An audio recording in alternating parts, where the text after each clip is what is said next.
নমস্কার। আমরা আবার দক্ষিণ কলকাতা জেলা যুব মোর্চার দ্বিতীয় পর্বের মুক্তকণ্ঠের দ্বিতীয় পর্ব নিয়ে এসেছি।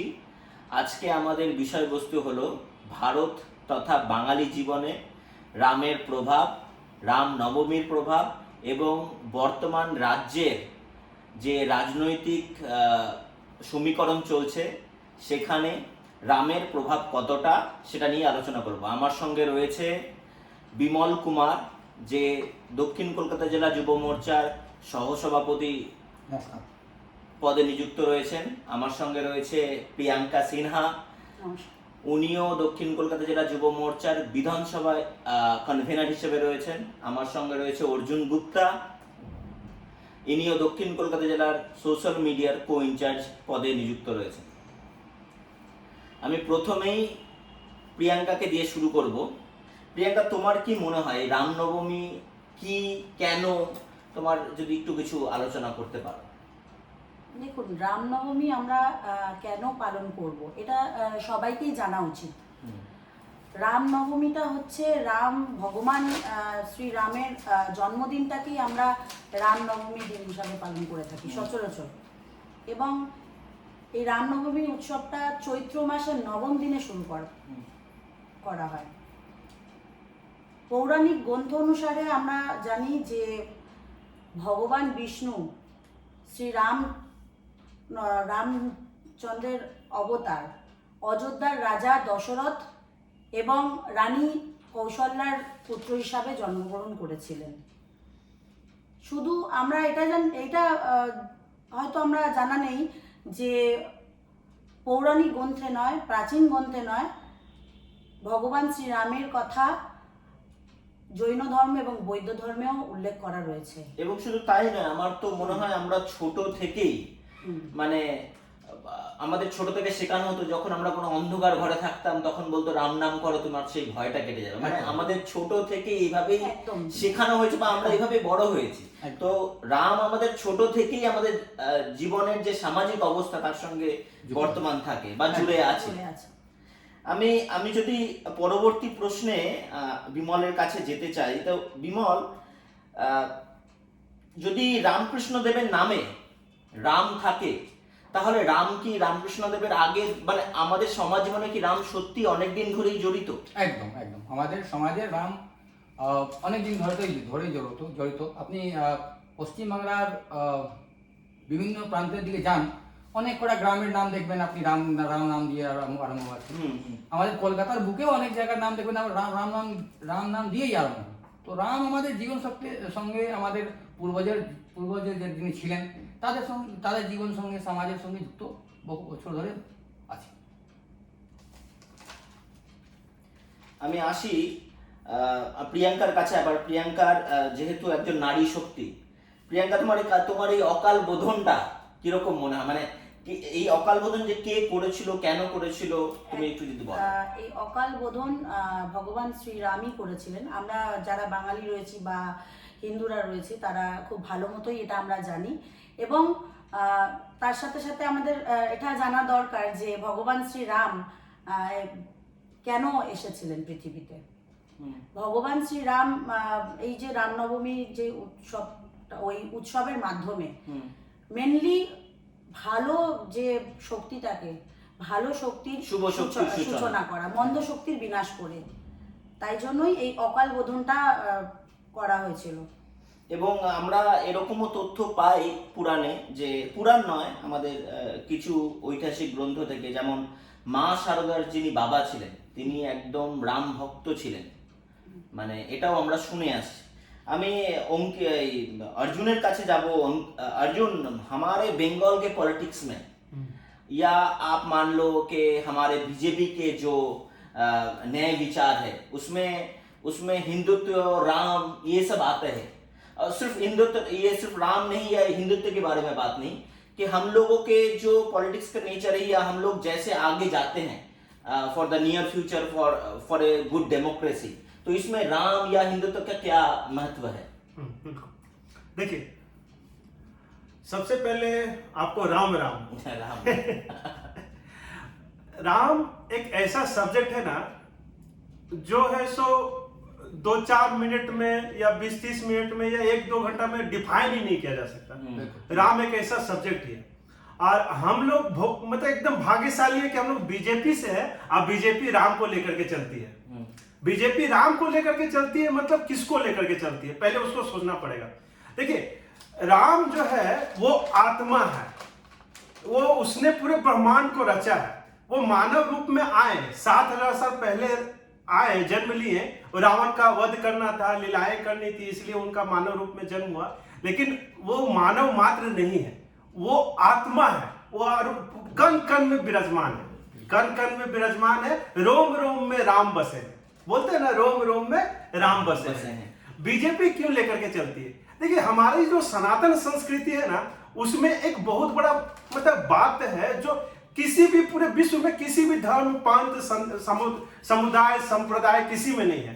सर्वे भवन्तु सुखिनः, सर्वे सन्तु निरामया, सर्वे भद्राणि पश्यन्तु मा कश्चित् दुःखमा भवेत्। इसका मतलब है कि सबका कल्याण हो, कोई हमारे लिए काफिर नहीं, कोई हमारे लिए नीचा नहीं, कोई हमारे लिए छोटा नहीं। भगवान राम का जब जीवनी को पढ़ेंगे ना, तब आपको समझ में आएगा कि राम एक मतलब कि जिसको हम लोग मतलब कि आज के टाइम में सो आर्थिक रूप से गरीब मानते हैं, जो छोटा से छोटा, वो सबरी के हाथों से बेर खाया था।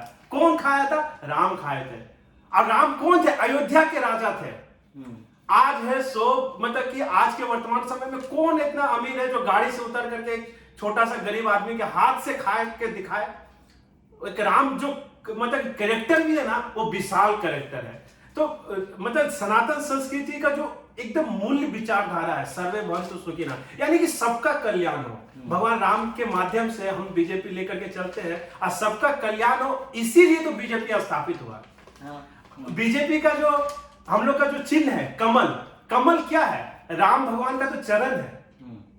हम लोग है सो राम भगवान के चरण को ही लेकर के चलते हैं, राम भगवान के उद्देश्य को लेकर के चलते हैं, और राम के साथ जो चलता है। इसी जगह पे मैं एक विमल से एक क्वेश्चन जानना चाहता हूँ, क्योंकि आप अभी बोले कि हम लोग राम को लेकर चलते हैं, तो বিমলদা যদি এটুকু বলো যে আমাদের মাননীয় মুখ্যমন্ত্রী সবসময় বলে যে উৎসব সবার, যদি উৎসব সবার হয়ে থাকে, যদি দুর্গাপুজো একটা উৎসব হয়, তাহলে রামনবমী উৎসব পালন করতে প্রবলেমটা কোথায়? কোথাও প্রবলেম নেই, রামনবমী পালন করতে কোথাও প্রবলেম নেই। যদি আপনি দুর্গাপূজা ভালো করে উৎসব মতন পালন করছেন, তাহলে রামনবমী পালন করতে অসুবিধা কোথায়? না, আমার তো আগে আপনি অকাল বোধনের কথা বললেন। অকাল বোধন যখন প্রভু শ্রীরাম করেছে, যখন আপনি দুর্গাপূজা করছেন, তাহলে প্রভু রামনবমী করতেই পারেন আপনি। আর যেটা আপনি বলছেন অসুবিধে কোথায়, অসুবিধে ওনার কোথাও নেই। অসুবিধে ভোট ব্যাংকের রাজনীতি নিয়ে হচ্ছে, এটাই অসুবিধা, আর কোনো অসুবিধা নেই না। এবং আমরা খুব রিসেন্টলি এরকমও দেখেছি, জয় শ্রীরাম বললে উনি তেড়ে যাচ্ছে, মানে এই ধরনের জিনিসগুলো কেন হচ্ছে? এবং সেটা অন্য কোনো রাজ্য না, আমাদের পশ্চিমবঙ্গ রাজ্যেই হচ্ছে। অর্জুন ভাই একটু আগে বললেন আমরা সনাতনী, আমরা প্রভু শ্রীরামকে মানি, ওনার পথে দেখানোর পথে আমরা চলি। জয় শ্রীরাম স্লোগান নিয়ে উনি লেগে যাচ্ছেন। আপনি 2019-এর লোকসভা ইলেকশন দেখবেন, আমাদের সিটটা বেড়েছে। 2021-এর বিধানসভা ইলেকশন দেখবেন, আমাদের সিটটা বেড়েছে। তো যখন 1990-2000 সালে যখন ইনি মমতা ব্যানার্জি ক্ষমতায় ছিলেন না, তখন ইনারকে জয় শ্রীরাম নিয়ে কোনো প্রবলেম ছিল না। এখন যেহেতু উনি ক্ষমতায় আছেন, এনার মেন চিন্তা হয়ে গেছে এখন একটা আমার বিরোধী শক্তিটা শক্তিশালী হয়ে যাচ্ছে। এবার বিরোধী শক্তিকে শক্তিচ্যুত করার জন্য উনি এই শ্রীরাম স্লোগানটা শুনলেই রেগে যাচ্ছেন। হ্যাঁ, আমি এরপরে প্রিয়াঙ্কার কাছে আছি। প্রিয়াঙ্কা, আমরা কিছুদিন আগেই একটা জিনিস নোটিস করেছিলাম যে আমরা বেনারসের কায়দায় আমাদের সন্ধ্যা আরতি, যেটা আমরা চেয়েছিলাম যে বাবুঘাট অঞ্চলে গিয়ে আমরা সন্ধ্যা আরতি দেব, তো সেই সময় আমাদের বহু বিজেপি কর্মীকে পুলিশ তুলে নিয়ে যায়, এবং বর্তমান রাজ্য সরকারের পুলিশ তুলে নিয়ে যায়। তো এই ব্যাপারে কেন, মানে আমাদেরকেই, মানে বিরোধী শক্তিকে কেন এইভাবে পুলিশ কন্ট্রোল করতে চাইছে? যদি তারা একটা উৎসবই যদি হয়, তাহলে সন্ধ্যা আরতিও একটা উৎসব, তাহলে কেন এইভাবে আটকাচ্ছে? দেখুন, প্রথমত পুলিশ কন্ট্রোল করেনি, কন্ট্রোল পুলিশকে করানো হয়েছে। আচ্ছা। কারণ এই পশ্চিমবাংলায় মুখ্যমন্ত্রীকে মাননীয়া, তো মাননীয়া কখনোই চান না যে বিরোধী দল কোনো কিছু কার্যক্রম করুক। বেসিক্যালি যখন কার্যক্রমটা একটা হিন্দুত্ব কার্যক্রম হয়, ওনার আমার মনে হয় যে ওনার আজকে যদি কোনো মানে সংখ্যালঘুদের কার্যক্রম হতো, উনি সেখানে উপস্থিত থাকেন, এটা আমরা বরাবর দেখেছি, সবাই দেখেছি। কিন্তু হিন্দুত্ব কার্যক্রমে উনি বারংবার বাধা দিয়েছেন। সেখানে ওনার একটাই ভয়, যাতে এই মানে পশ্চিমবাংলায় হিন্দুত্ব কার্যক্রম হলে আমরা যারা আছি বিরোধী দলরা, তারা যাতে মানে কোনো রকম ভাবে না উঠে দাঁড়াতে পারে। তো তার জন্যই কি এই যে ধরো অনেক দিনই তো ডিসাইড করা যেত ধর্ণা মঞ্চের অবস্থান বিক্ষোভে, তো রামনবমীর দিন মমতা বন্দ্যোপাধ্যায় স্বয়ং মানে স্বয়ং রাজ্যের মুখ্যমন্ত্রী, যার অবস্থান বিক্ষোভ করার মতো হয়তো সময় থাকা উচিত না, উনি নিজে এসে অবস্থান বিক্ষোভ করছেন, তাও আবার সিলেক্ট করেছেন রামনবমীর দিনটাকে। এটা নিয়ে মানে এটার মোটিভেশন মানে এটার পেছনে কি হতে পারে, কারণটা কি? এটার পেছনে কারণ একটাই হতে পারে, উনি রামনবমীর আগের দিনও করতে পারতেন বা এই ধর্ণা মঞ্চটা পরের দিনও করতে পারতেন। যারা ডিএ পায়নি, তারা যারা ধর্নায় বসে রয়েছেন, তারা কিন্তু মানে মাননীয় করছেন কি পুলিশ দিয়ে তাদেরকে ওই জায়গাটা খালি করতে বলবেন। এর ফলে কি একবার যদি ওই জায়গাটা খালি হয়ে যায়, তাহলে আর মানে এই ধর্নাটা তো শুধু নামমাত্র, এরপরে আর ওখানে কেউ আর বসতে পারবে না ধর্নায়, বা যে আমাদের যে মানে কি বলবো বলার যে নিজেদের যে ভাষা, নিজেদের যে প্রতিবাদ করার শক্তি, সেটা আর ওখানে গিয়ে প্রয়োগ করতে পারবে না। তার জন্যই উনি মানে ওইখানে 30 তারিখে এটা রেখেছেন। আর দ্বিতীয় হচ্ছে এই যে আবারও বললাম যে আমরা বিরোধী দল, শুধু বিরোধী দল না, রামনবমীটা এই উৎসবটা সবাই পালন করতে পারে।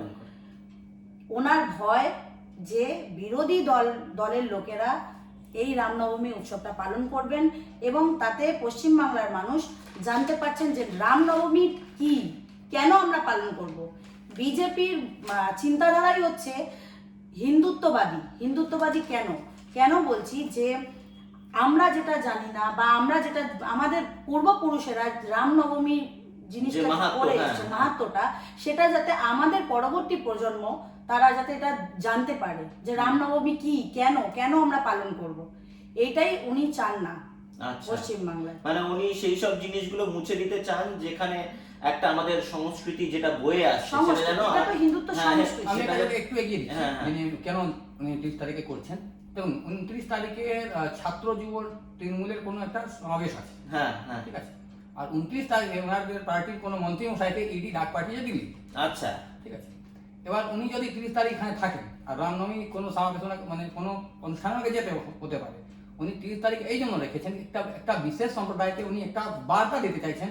আপনি সাগর দিঘি উপনির্বাচন দেখেছেন, যে ভাড়াডুবি ওনার পার্টি হয়েছে, ওই জন্য উনি একটা সম্প্রদায় বিশেষকে একদম ওই সম্প্রদায় বিশেষকে উনি বার্তা দিতে চাইছেন কি দেখো আমরা তোমার পরে আছি, এখন রামনবমী না পালন করে আমি ধর্ণা পালন করছি, এটাকে হিন্দুত্ব ফোবিয়া যেটা বলা হয় সেটাই শো অফ করছে। আরেকটা বিষয় যেটা পশ্চিমবাংলার রাজনীতিটা বর্তমানে তোষণ নীতির রাজনীতিতে পরিণত হয়েছে, যেখানে আমরা দেখছি উনি রামনবমীর দিন 30 তারিখ উনি ধর্ণা মঞ্চ দিতে চলেছেন, কিন্তু আমরা বরাবর দেখে এসেছি সংখ্যালঘুদের কোনো অনুষ্ঠানে উনি মানে আমাদের যে মাননীয় মুখ্যমন্ত্রী, উনি একদিন আগে থেকে প্র্যাকটিস করার জন্য সময় দেন রাস্তাঘাট বন্ধ করে। সেইটা উনি কি করে করেন? আবার শোনা যখন মানার দরকার, তো সব ধর্মকে যদি সমান ওনার বিচার হয়, তাহলে সব ধর্মকেই সমান অধিকার বা সমান ভাবে চলতে সুযোগ দেওয়া। তাতে কি তোমার মনে হয় যে কলকাতা পুলিশও মানে আমাদের যে ল এন্ড অর্ডার, সেটাও কি কোনো না কোনো ভাবে এইভাবে জড়িয়ে আছে, যে এই যে রাস্তা ফাঁকা করে দেওয়া একটা বিশেষ সম্প্রদায়ের মানুষের জন্য, যেখানে রামনবমী গেলে তাদেরকে একটা সংকীর্ণ পথ দেওয়া হয়, এদিক দিয়ে যাওয়া যাবে না, ওদিক দিয়ে যাওয়া যাবে না, সেক্ষেত্রে তাদের জন্য একটা ঢালাও রাস্তা ওপেন করে দেওয়া হয়, যে তারা যেন নির্দ্বিধায় যেতে পারে, তারা যেন প্রবলেম না হয়। এটা এখানে কি মনে হয় যে এখানে কোনো না কোনো ভাবে law and order involve? Law and order না, কোনো না কোনো ভাবে দেখুন, পুলিশকে দিয়ে বলেছিলাম আমি আগেই, একটা সামান্য ব্যাপার দেখুন, যেখানে গঙ্গা আরতি করতে গিয়ে পুলিশকে দিয়ে বাধা দেওয়া হচ্ছে, মানে পুলিশকে এ রাজ্যে গুন্ডা হিসাবে ব্যবহার করছেন মাননীয় মুখ্যমন্ত্রী, তো সেক্ষেত্রে করতেই পারে, এটা না করার কিছুই নেই, পুলিশকে দিয়ে অত না মানে করতেই পারে। আচ্ছা, আমরা ভুলে যাচ্ছি এই আমাদের রামনবমীটা রমজান মাসেই কিন্তু হচ্ছে। 30 তারিখে উনি ধর্ণা দিচ্ছেন, কেন দিচ্ছেন সেটা জনগণ নিজেই डिसाइड করবে। এরপর अर्जुन जी, आपको ये पूछना था कि मतलब कि यहाँ पे एक र्यूमर है। र्यूमर मतलब कि कानों में आता है, बहुत सारे बंगाली लोग जो बहुत दिनों से यहाँ पे है, बंगाली कल्चर को मतलब डिवोटी जैसा प्रे करते हैं, बंगाली कल्चर को प्रोमोट करते हैं। उसको लगता है कि राम बंगाल के नहीं है, राम उसका जो अस्तित्व है वो यूपी बिहार में ही है, वहां पे ही सीमाबद्ध होना चाहिए, यहाँ पे क्यों राम है। तो ये थोड़ा उसको अगर समझाएंगे, वो बंगाली जो हमारे जो कल्चर जो है उसमें अगर आप थोड़ा समझाएंगे क्यों राम यहाँ पे उधर क्यों है, यहाँ पे क्यों नहीं है, मतलब मैं बिल्कुल बता रहा हूँ। देखिए हम लोग ना सबसे पहले है सो रामायण का घटना को देखते हैं, छोड़ दीजिए राम कहाँ के हैं कहाँ के नहीं है, राम के जीवनी को समझते हैं। राम की जीवनी में एक घटना है जहां पर है सो राम सेतु का निर्माण होने वाला है। सभी को पता है राम सेतु का निर्माण होने वाला है। राम सेतु कहाँ निर्माण हो रहा है? रामेश्वर में। रामेश्वर में है सो राम सेतु का निर्माण होने वाला है। जब भगवान शंकर देख रहे हैं कि राम जी खुद है सो शिवलिंग में जलाभिषेक दे रहे हैं, रामेश्वर का पूजा कर रहे हैं, तो उस समय है सो भगवान शंकर जी हाथ जोड़ करके भगवान राम का नमस्कार कर रहे हैं। मतलब शंकर भगवान है सो भगवान राम को नमस्कार कर रहे हैं और बोल रहे हैं कि मैं धन्य हूं, मैं धन्य हूं कि मैं जिसका जाप करता हूं, जिस राम का मैं जाप करता हूं, वो जलाभिषेक कर रहे हैं। मां पार्वती साथ में बैठी हुई थी, साथ में पूछती है कि आप है सो इतने बड़े स्वयंभू हैं, इतने बड़े महान हैं, आपका मतलब कि आप पूरा दुनिया को ये मतलब कि रचने वाले हैं, आप है सो राम को क्यों नमस्कार कर रहे हैं। तब है सो मतलब कि शंकर भगवान उनको समझाते हैं कि राम ही है सो मतलब ब्रह्मांड है का सब कुछ है, अभी वो डिटेल बताएंगे बाद में। अब है सो हम बता रहे कि भगवान शंकर किसको समझा रहे? माता पार्वती को। माता पार्वती, आप लोगों ने नाम सुना होगा रक्त बीज राक्षसों का राजा। रक्त बीज को एक है सो वरदान मिला था कि वो है सो जब भी है सो मतलब कि उसका शरीर से एक बूंद भी खून गिरेगा तो उससे एक दूसरा रक्त बीज पैदा हो जाएगा। तो उस राक्षसों के राजा को कोई नहीं मार पा रहा था उस समय। तो माता पार्वती काली का रूप लेती है। अब उसी काली का पूजा होता है बंगाल में। काली पूजा। काली माँ किसके मतलब कि वाइफ हुई? भगवान शंकर के। मतलब पत्नी किसकी हुई? धर्म पत्नी किसकी हुई? भगवान शंकर के। भगवान शंकर किसकी पूजा कर रहे हैं? प्रभु श्री राम के। दूसरा घटना में बताता हूँ। नहीं ये तो नहीं मैं बता रहा हूँ, जैसे कि बंगाल से जोड़ रहा हूँ।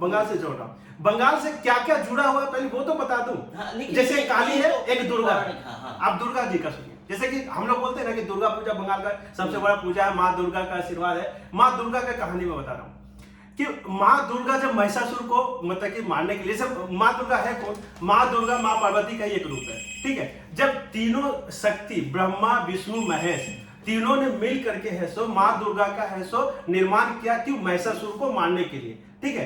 अब है सो माँ दुर्गा का निर्माण किसने किया? भगवान विष्णु ने किया, भगवान ब्रह्मा ने किया, भगवान शिव ने, तीनों शक्तियों ने मिलकर के सो माँ दुर्गा का निर्माण किया। फिर दुर्गा माँ आई, नवरात्रा हुआ, ये सारा कुछ है सो 9 दिन है सो महिषासुर को मारने का टाइम लगा। 9 दिन है सो उसी उपलक्ष्य में हम लोग सो नवरात्रा करते हैं। तो माँ दुर्गा का जो निर्माण हुआ वो भगवान विष्णु भगवान राम के हाथ से हुआ। तो राम जो है ना वो सिर्फ बंगाल के लिए मतलब नहीं, मतलब कि सिर्फ यूपी के लिए नहीं, वो पूरे ब्रह्मांड के लिए है। इसीलिए बोला भी जाता है कि महापुरुषोत्तम राम वो पूरे ब्रह्मांड के हैं। अब यदि हम पूरे ब्रह्मांड के देवता को हम पूजा दे रहे हैं तो उसमें क्षेत्र तो आना ही नहीं चाहिए कि वो बिहार का है कि बंगाल का है। ये सिर्फ एक ग्रुप, मैं ऐसा कैमरा के सामने बोलता हूं, उसका नाम भी लेता हूं, ये है बांग्ला पक्ष जो मतलब इंसान को गलत तरीके से कंफ्यूज कर रहा है, लोगों को है सो बलगला रहा है। देखिए भाषा के नाम पे विवाद होना चाहिए, भाषा के नाम पे कंपटीशन होना चाहिए, लेकिन भाषा के नाम पे किसी को गाली गलौज नहीं होना चाहिए। That is true also, हाँ।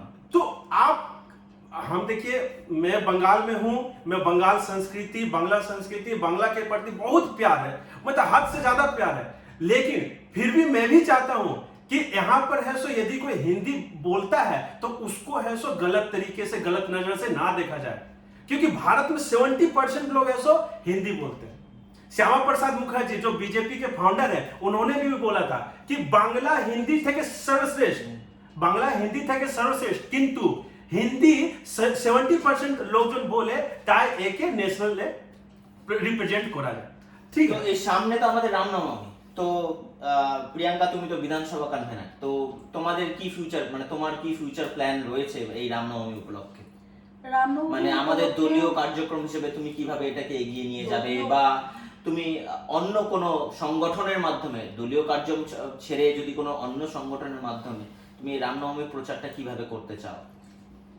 প্রথমে আমি একটু বলে নিচ্ছি, এই যে বিজেপি কেন রাম নবমীটাই কেন পালন করে, এইটার আমি একটু ব্যাখ্যা করছি। রাম হচ্ছেন ভগবান রাম হচ্ছেন ভগবান বিষ্ণুর মানে অবতার, আমরা সেটা জানি। উনি সপ্তম রূপে জন্মগ্রহণ করেছিলেন। আর কাশ্মীর টু কন্যাকুমারী ভগবান মানে রাম যে সুশাসন চালিয়ে এসেছিলেন, আমরাও চাই যাতে আমরা যারা বিজেপি করি আমরাও চাই পুরো ভারতবর্ষে সেই সুশাসনটা চলুক। তাই জন্যই আমরা রামনবমীটা পালন করছি। এবং আপনার প্রশ্ন অনুযায়ী রাম নবমী উৎসব হিসাবে আমরা কি করতে চলেছি, দলীয় কার্যক্রম অনুসারে আমাদের হয়তো একটা মানে র্যালি, যেটা রাসবিহারী বিধানসভা দিয়ে প্রত্যেক বছরই বেড়ায়, গত বছরও বেরিয়েছিল। সেই সময় বিধানসভার যিনি প্রার্থী ছিলেন doctor lieutenant general Subrata Saha, ওনাকে পেয়েছি আমরা কাছে। এবছর বিশেষ কোনো ব্যক্তিকে পাচ্ছি না, তবুও রাসবিহারী বিধানসভার আমরা যতজন কার্যকর্তা রয়েছেন যারা রাম ভগবানকে ভালোবাসেন, আমরা সকলে মিলে একটা এরকম একটা রাম জন্মভূমিকে, রাম নবমীকে আমরা সেলিব্রেট করতে চাই। ঠিক এরকমই বিমল দা, তুমি তো সহ সভাপতি, তো তোমার উপর অনেক দায়িত্ব, তো তোমার কি চিন্তা ভাবনা রয়েছে? আজ তো 25 তারিখ হয়ে গেল, 25 তারিখই যদি আমি ভুল না হই, তাহলে 25 তারিখে হয়ে গেল, সামনে 30 তারিখে রামনবমী, তোমাদের কি যদি কিছু প্ল্যান থাকে? অনেক সনাতনী সংগঠন মিছিল বের করবেন সেদিনে। তো দক্ষিণ কলকাতা জেলা জুড়ে যতগুলো মিছিল হবে সেই সমস্ত মিছিলে অংশগ্রহণ আমি করব। আচ্ছা, না এমনি দলীয় কর্মীদের বা আমাদের যুব মোর্চার কর্মীদের কি তুমি সেরকম কোনো ইনস্ট্রাকশন দিয়েছো, বা কোনো তারা কোথায় কি রকম কি প্ল্যান করে রেখেছে? যদি একদম যে রামনবমী নিয়ে যেটা আমার ইনস্ট্রাকশন যেটা জেলা দেবে সেই ইনস্ট্রাকশন হিসাবে আমরা আচ্ছা আচ্ছা ফলো করব। তো আজকে আপাতত এইটুকুই, আমাদের আলোচনা পর্ব এখানেই শেষ করছি। শুধু শেষ করার আগে রবীন্দ্রনাথ ঠাকুরের একটা ছোট্ট উক্তি আমি বলে দিই শ্রীরাম নিয়ে। কবিগুরু তার লোক সাহিত্য বলে গিয়েছেন, পৃষ্ঠা 120 নম্বর, আপনারা মিলে দেখতে পারেন। তাতে লিখে গিয়েছেন, রামকে যাহারা যুদ্ধক্ষেত্রে ও কর্মক্ষেত্রে নবদেবতার আদর্শ বলিয়া গ্রহণ করিয়াছে, তাহাদের পৌরস, কর্তব্য, নিষ্ঠা ও ধর্মাবতার আদর্শ আমাদের অপেক্ষা অনেক অনেক উচ্চতর। ধন্যবাদ। জয় শ্রীরাম। জয় শ্রী রাম।